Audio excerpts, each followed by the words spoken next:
trapped in my attic. I always thought attics were just for forgotten junk, but that changed the moment I pulled down the ladder in my grandmother's house and found something that shouldn't exist.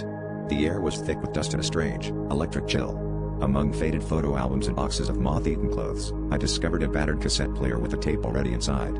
I almost laughed, who even uses these anymore? But curiosity won, and I pressed play, expecting some old music or a family recording. Instead, what came out of the speakers made my skin crawl. It was my own voice, raw and desperate, screaming for help. At first, I tried to rationalize it. Maybe I'd played with this thing as a kid, recorded myself as a joke. But the voice was older, my voice now, not the high-pitched tone I remembered from childhood. I listened again, heart pounding, and caught a detail I missed. In the background, there was a frantic pounding, and between my cries, a whisper so faint it barely registered.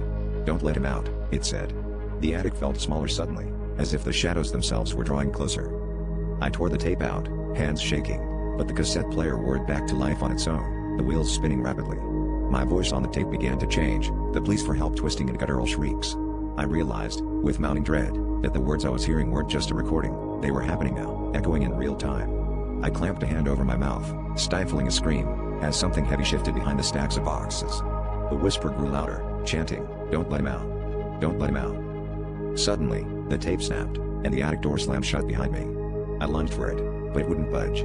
Then, from the darkness, a shape emerged, familiar yet horribly wrong, a twisted version of myself, eyes wild and mouth stretched in a silent scream. I realized, too late, what the recording truly was, not a warning, but a loop, one I'd never escape.